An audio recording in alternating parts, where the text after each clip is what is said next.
everyone, Diana again. Tonight I wanted to talk to you about your diet and what you eat. I know a lot of us having fibromyalgia, it's really easy just to get fast food or use the quickie dinner, frozen dinner, hamburger helper, packaged or processed foods. And I'm sure you've heard the term you are what you eat.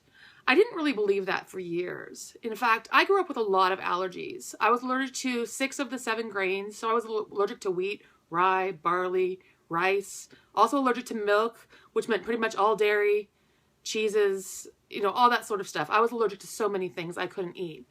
And I had an allergist. I got allergy shots 5 days a week. And my allergist told me that once I hit puberty, I would likely outgrow most of my allergies and be able to eat those foods. And as a child, before puberty, when I would eat even a bite of, say, a cracker, my nose would be running down my face within like 10 seconds of eating or swallowing the cracker. So you instantly saw a reaction to the allergy. But once I hit puberty, I was able to start eating all of those things, and I never saw or had any real problems with it. I did have what they called allergic shiners, which was dark circles under my eyes, and I did catch colds a little easier than the average person, but my food allergies seemed to kind of go to the back seat and not really bother me or be too much of a problem. So I was able to stop getting allergy shots and start eating all the foods. And I continued to eat those foods for years. And there were times I'd eat food and get a little congested, but I didn't think much of it. So come all these years later, I get sick virally. I have fibromyalgia. And 13 years in, I decided that I wanted to start changing the way I ate. I had been told that going gluten-free could eliminate pain. And I had learned it actually from a Hashimoto's website. And Hashimoto's is a thyroid problem. And at the time, I didn't know if I had it. But I know of having allergies and asthma the majority of my life that I did have autoimmune issues. And I wanted to look at how do I fix my autoimmune system? What can I do to help it function better? Because I thought maybe there was a correlation between autoimmune and fibromyalgia. Even though doctors say fibromyalgia is not autoimmune, I'm not so sure they're correct. And the reason I say that is I was diagnosed, like I said, 14 years ago, and I tried a lot of different things. And I tried all the latest, greatest things MDs had, to give me to try, the different Band-Aids. And nothing they ever did helped me. I never saw any real improvement. It was just very temporary. And so once I changed the way I was eating, initially the first thing I stopped was any product with MSG. The reason I stopped having MSG was for migraines. One night I had been sick with a flu bug, and I finally felt like eating. And I had some Campbell's chicken noodle soup. And I wasn't 10 minutes into that bowl of soup, but probably halfway done. And I got the worst headache just instantly, mid-soup. And I was like, wow, what caused this headache so fast? My head didn't hurt at all before I started eating. And I decided to read the label. And I saw that I had monosodium glutamate, or MSG, in the packaging. And I wondered, I had heard some people have problems with MSG. I wonder if it could be that. Now, I'd been having migraines for several years at this point. A few a week, sometimes five days a week. Each one lasted 24 hours like clockwork. It was 24 hours from when it set to when it stopped, no matter what I did. And so I thought possibly MSG might be a trigger. And so the next time I did the same thing, I had something with MSG in it. And sure enough, 10, 15 minutes later, full-blown migraine. And I realized that MSG was a trigger for me. And so I realized that chemicals in our food, processed food, can cause health problems, health issues, headaches, and other symptoms. So I got off MSG altogether. And then shortly thereafter, I realized that I had gone off sodas. I had actually been off sodas a couple years, but I ended up having another soda or a drink with high fructose corn syrup in it. And I had known that high fructose corn syrup was supposed to be bad, but I didn't know how bad. But when I'd been off of it a few years, I had this drink with high fructose corn syrup in it. And overnight, I put on 6 pounds. I woke up with swollen hands, swollen ankles, swollen feet. I felt bloated. My face was extra fat.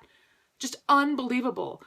And at that point, I went about 5 years without high fructose corn syrup again. And the next time I did it again, I was at a ball game. I had to take some medicine. I was saving seats.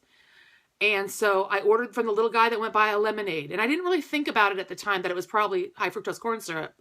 But sure enough, the same thing happened. I completely swole up. I bloated. I put on a bunch of weight. And I mean, I looked like literally little sausages for fingers.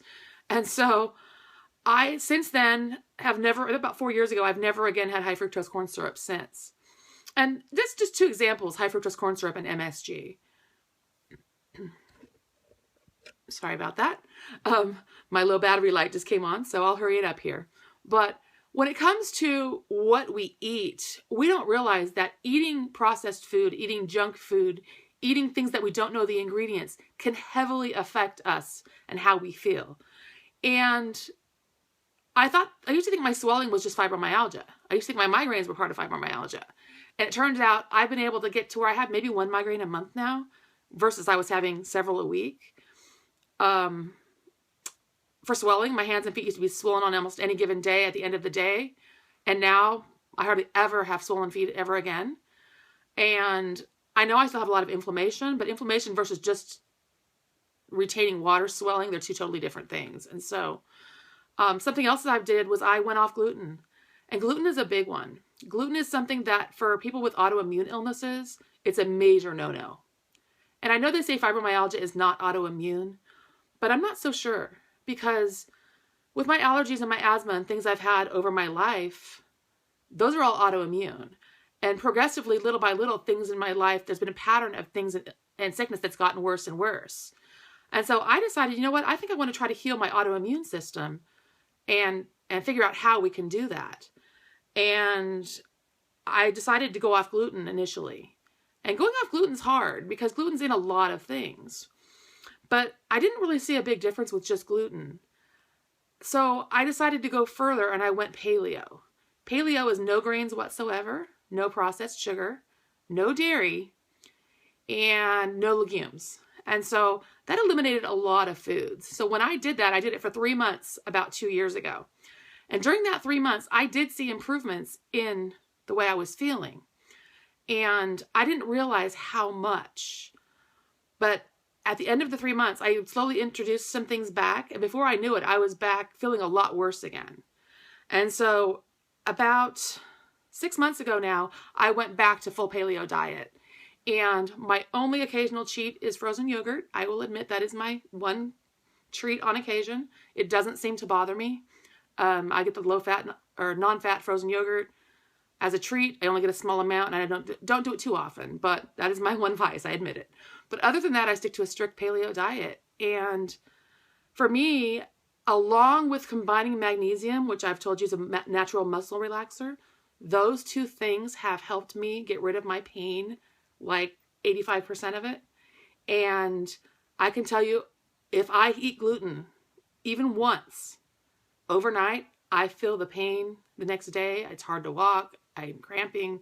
So it's definitely a combination of eating right and taking my magnesium, which again is a natural muscle relaxer. So if you haven't tried going gluten-free, if you haven't tried maybe a paleo diet, I know it sounds scary, but if you could do something to improve your health and get rid of your pain and help you overall feel better, that wasn't a prescription, wasn't medication, that was done naturally, would you do it? That's my question to you.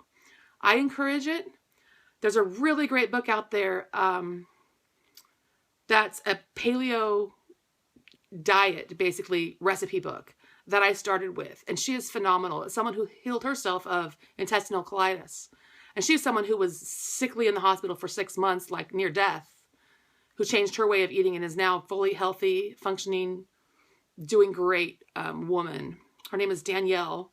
And I can't remember the name of the book right now, but I'll also give you that link below in the comments. And so I just encourage you to change your way of eating, see if it makes you feel better.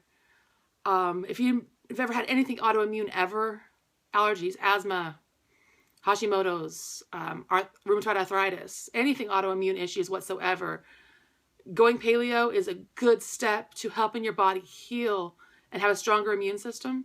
And then from there's a diet called AIP, which is known as the AutoImmune Protocol. I kind of think of it as paleo on steroids. I admit I have not gone full AIP yet, but I'm thinking about it. AIP is everything I mentioned in paleo, plus another list of things you can't have. So I guess that sounds like, what can you have? If you go on this strict of a diet, what can you have? There's a lot of fresh fruit. There's a lot of vegetables.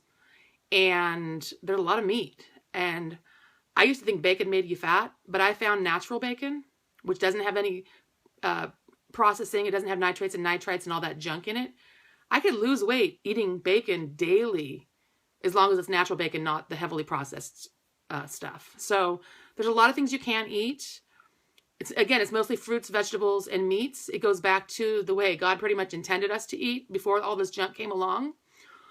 And I know it's hard. When we already have fibromyalgia, we don't feel well, we're aching, we're in pain. The last thing we want to do is have to prepare all this food.